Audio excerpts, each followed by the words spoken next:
Então vamos lá. Faltou só um piquenique, né? E aproveitar e ter trazido uma cestinha pra alguma coisa, sei lá, pra gente comer. O nome da sua série é Ruiter Tri, a caminho de Paris. Vamos falar um pouco sobre essa caminhada. Quando é que começou essa caminhada? Então, na verdade, essa caminhada ela começou para mim em 2009. Naquele momento eu não sabia que eu estaria aqui nesse ano iniciando essa transição para o triatlon, um caminho aos jogos. Por que começou em 2009? Porque foi quando eu comecei com o esporte profissional. Foi quando eu comecei a treinar, quando eu comecei a me dedicar e viver em função do esporte. Então eu tive a oportunidade de ir para a Paralimpíada do Rio em 2016, ser medalhista de prata na natação. Aí fiz o ciclo até Tóquio. O que é esse ciclo? É o intervalo de uma Paralimpíada da outra. Então encerrei na natação o ciclo até Tóquio e aí fiz essa transição justamente na mudança de ciclo. Porque para mim era muito importante finalizar algo antes de começar outra coisa, para que tudo ficasse bem resolvido e encaixado.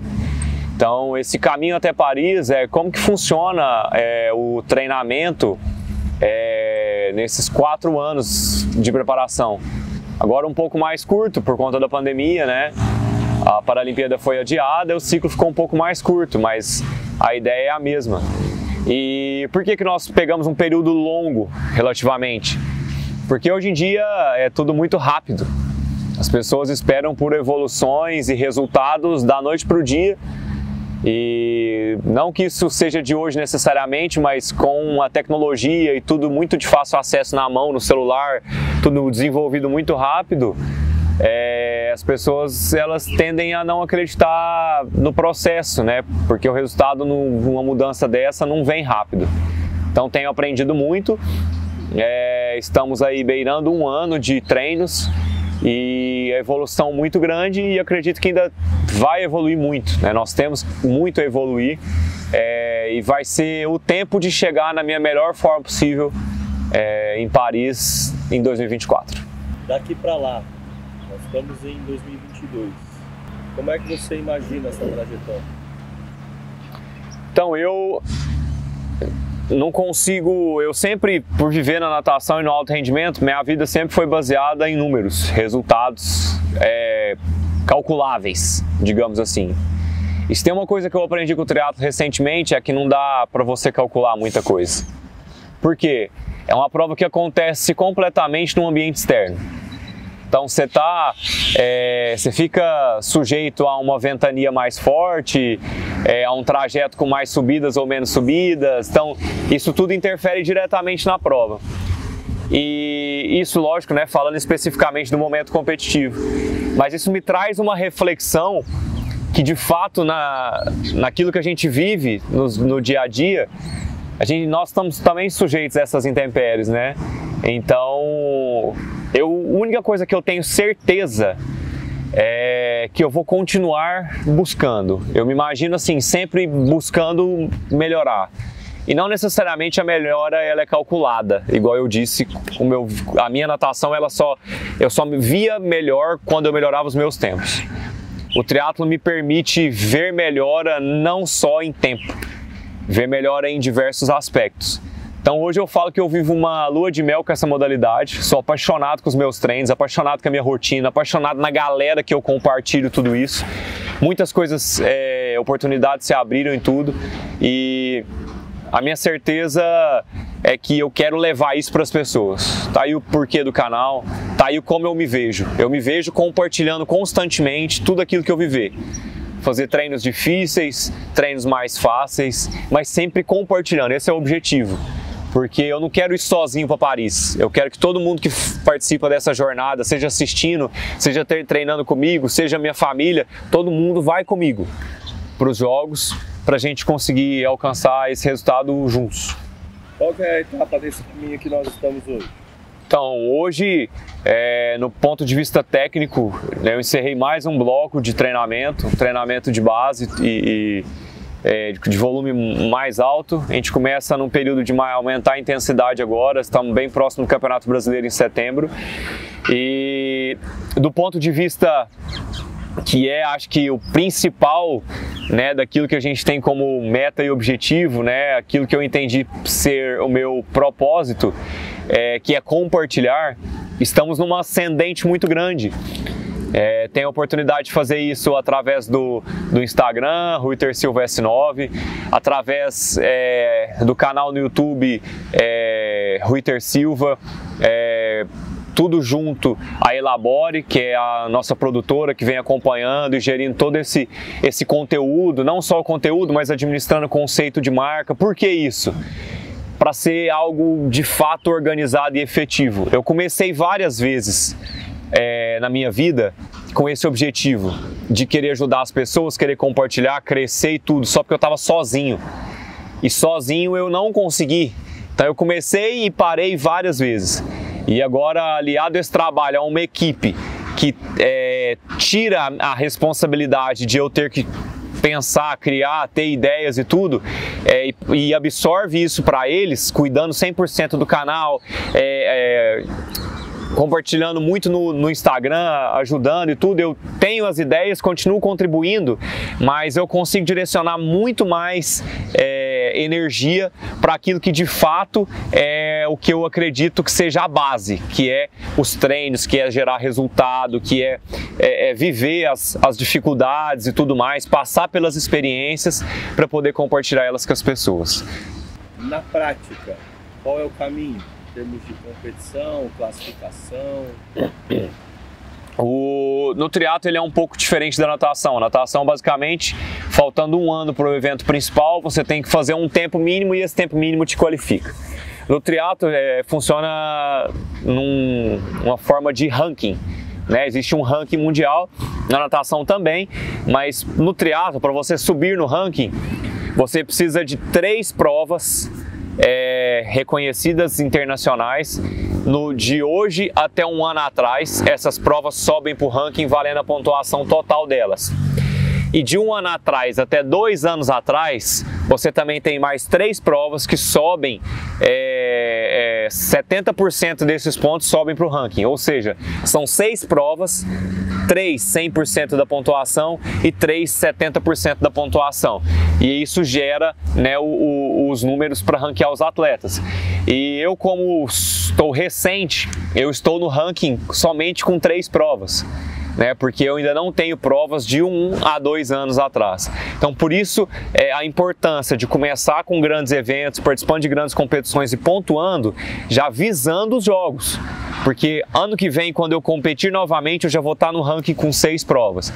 Então, eu preciso estar ali entre top 10, top 12 do ranking mundial para eu conseguir me classificar nos jogos.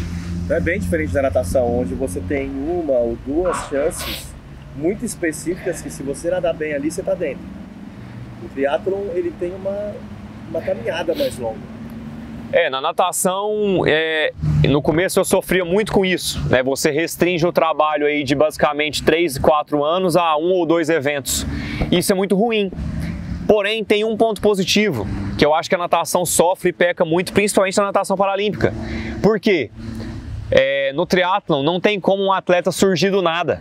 A gente vê muito a China fazer isso, a Austrália, a Ucrânia, que os atletas vão lá, fazem uma competição, entram no sistema de classificação funcional em uma classe que talvez não está correta, aí ele compete os jogos, ganha medalha, vira campeão paralímpico e some. Aí você tira a oportunidade de um cara que está treinando, está competindo, está regular, se mantendo e tudo, por um cara que entrou com a classificação errada. Isso acontece muito, nós vimos muito em Tóquio, eu vi muito no Rio. No triatlo não tem como, porque esse atleta ele precisa estar competindo nas competições internacionais, denominadas na Confederação Internacional de Triatlo, para pontuar. Então ele vai estar sempre na vitrine, não tem como ele dar migué, igual a gente vê na natação. Porque ele precisa estar pelo menos 2 anos sendo ranqueado, senão ele não sobe. A não ser que ele seja um cara assim completamente excepcional, ele talvez consiga chegar com 1 ano. Mas é 1 ano e pelo menos 3 eventos. Então assim, o normal é que o cara, para ele conseguir chegar nos jogos, ele vai ter de 2 a 3 anos de trabalho. Então a chance de você ter uma classificação funcional mais igualitária é muito maior. Então, ao meu ver, não necessariamente dessa maneira, mas eu acho que seria algo para ser colocado na natação e no atletismo. Eu acho que teria que ter um mínimo de tempo que aquele atleta está competindo, né, para evitar esses problemas.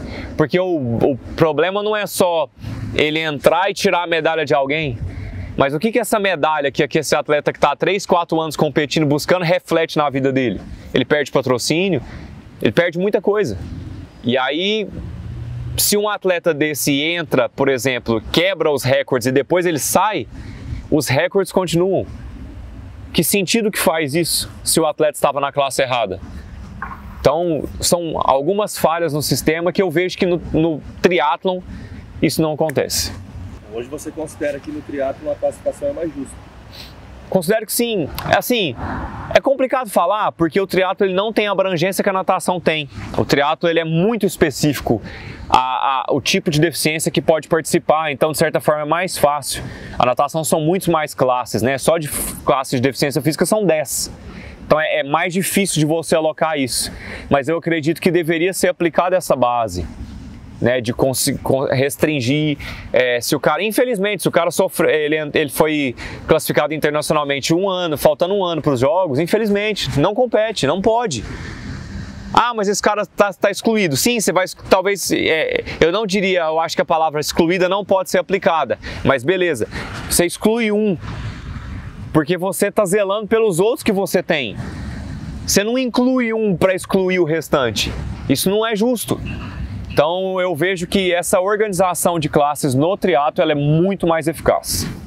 Quando é que você vai saber que você está dentro ou não está dentro dos Jogos do Paris? Então, para eu entrar mesmo, somente em 2024, né, para eu ter essa certeza. Mas em termos de número e dados, a gente consegue já ter uma prévia ano que vem, né, como as coisas vão ir acontecendo. Mas eu tô completamente fiel àquilo que eu sinto no meu coração, de que nós estaremos em Paris. Nós estamos trabalhando muito para isso e em nenhum momento eu tenho essa dúvida. E eu tenho muita fé, assim, eu gosto de trabalhar pensando que eu só tenho essa alternativa, então eu vou fazer ela acontecer. Né, porque eu não sou o cara que consegue gerir muitas coisas ao mesmo tempo, porque eu não consigo me dedicar a nenhuma. Então, meu foco hoje é 100% nisso. E assim como eu já vivi outros ciclos paralímpicos, eu tenho certeza que estaremos em Paris. Como é que você faz o manejo dessa expectativa? Então, eu procuro ter esse objetivo longe, né? Paris é o meu objetivo mais longe hoje, né? Eu tenho objetivos pós-Paris, né? Mas o meu olhar está nos jogos. E eu procuro estabelecer metas de curto prazo, né? Que vão ser meus impulsionadores para esse objetivo maior. Então, esse ano eu precisava fazer 3 competições internacionais e me ranquear no ranking internacional. Então já bati essa meta. Agora eu tenho o Campeonato Brasileiro em setembro e eu quero melhorar minha posição do ano passado, é a minha próxima meta. Então eu vou colocando, eu tenho uma meta grande e aí da meta grande para os dias de hoje eu vou fazendo o caminho inverso, né, estabelecendo pequenos objetivos, aliados, lógico, à minha rotina de treinamento. Os treinos difíceis, os períodos difíceis, os dias difíceis. Eu faço terapia, né, a cada 15 dias e tem um método que chama EMDR. E aí quando eu tenho uma situação positiva ou uma situação de dificuldade que eu venci, digamos assim, eu instalo esse momento, estimulando os dois lados do cérebro, né? Então isso no momento de prova, no momento de dificuldade, isso é um ponto de apoio, digamos assim. Né? Então, por exemplo, quando eu estou correndo 5 km na prova, eu penso muito nos dias que eu corri 20, 25 km, né? Então eu fico brincando assim que eu prefiro correr 5 km na porrada na vida do que 20 num ritmo lento. Então ali naquele momento de prova eu fico negociando com a minha cabeça, falo, é melhor assim do que ter que correr devagar. Então, são vários pontos e macetes para poder conseguir vencer e seguir. Então, o seu manejo de expectativa é vivendo o dia a dia e utilizando todos os recursos que você tem. Sim, é basicamente isso. Eu sempre sofri muito por ansiedade, né? De ser uma pessoa ansiosa. Eu acho que isso me atrapalhava muito porque eu vivia somente no amanhã. Eu não vivia no hoje e nem me lembrava do ontem. Por que me lembrar do ontem? Porque acho que para a gente ir para algum lugar a gente tem que saber de onde a gente veio. Né? Não tem como eu digitar no GPS para eu chegar, sei lá, no shopping, ele vai perguntar onde eu tô, ou da onde eu vim, da onde eu venho. Então, é saber gerir isso, e hoje eu procuro viver os dias mesmo, né? Até porque é uma mudança de treinamento. Antigamente eu tinha o treinador me acompanhando 24 horas, assim, digamos, né? Então eu não sabia que era o treino de amanhã, nem o de hoje. Mas agora não, eu recebo toda a minha planilha semanalmente. Então eu vejo lá na semana, eu sei, por exemplo, na segunda, se eu quiser abrir meu treino de sábado, eu sei o que é sábado. E aí, se fosse outro momento, eu ficaria sofrendo por um treino de sábado, por exemplo, que é um treino mais difícil geralmente. Mas hoje não, eu abro o dia, faço o dia, me preocupo com o dia. Na hora que eu concluir os treinos do dia, à noite anterior eu olho os dias de amanhã, os treinos de amanhã, para fazer meu cronograma para o dia de amanhã. Mas é isso, é fazendo uma coisa de cada vez. O que você considera de maior ganho até aqui ao ter mudado de modalidade? Foi ter me reconectado com aquilo que mais faz sentido no mundo. Primeiramente, lógico, ter me aproximado de Deus, né, de retomar a minha espiritualidade, mas de uma maneira geral, para mim é ter voltado a acreditar nas pessoas. E eu só conseguia voltar a acreditar nas pessoas porque eu voltei a acreditar em mim como ser humano. Porque por um momento eu vivi uma vida que era basicamente focada na número, resultado, ganha tanto por mês, tal posição de ranking, ser melhor que não sei quem, bater não sei quem e tal. E eu vivi muito tempo em função disso. E aí nessa eu entrei para a equipe da Aquatis, eu conheci os meninos que treinam lá, a grande maioria são atletas amadores, que me ensinam e me ensinaram muito a ter fé no ser humano, a acreditar, e eu retomei o meu olhar para mim, eu tive a oportunidade de reconectar com a minha família, e hoje eles são, para mim, é o principal. A Daniela e a Júlia Luísa são a minha base, assim, hoje eu topo qualquer coisa pensando no bem-estar delas, porque nessa mudança de modalidade eu perdi muita coisa, muito financeiro, perdi alguns amigos, ou que eu achava que era amigo, ou passei por situações difíceis e tudo, mas eu tinha elas. Então hoje elas são completamente minha prioridade. Por quê? Porque eu deixei de procurar dar valor em coisas e comecei a dar valor naquilo que realmente importa. É simples, é básico, todo mundo fala isso, mas pouca gente aplica. É igual quando você quer trocar de celular assim, você... saiu um iPhone novo, eu quero comprar o outro, aí você vai e compra, nos 2 primeiros dias é top, que massa, celular novo, e depois isso não preenche. Eu vivi isso muitas vezes. Muitas minhas medalhas nem ficam expostas. Não que eu não goste, pelo contrário, eu gosto muito delas e elas têm uma representatividade muito grande. Mas o maior virtude que eu tenho não são as 4 medalhas de campeonato mundial, as 11 medalhas pan-americanas e a medalha paralímpica. É o que desses momentos eu carrego aqui. É o que eu posso falar, é o que eu posso compartilhar. Isso sim é o que vale mesmo, é o que faz sentido. Porque as medalhas, elas não mudam a vida de ninguém, elas estão lá em casa. Estão lá em casa guardadas na caixa. Então elas por si só são só mais ferro.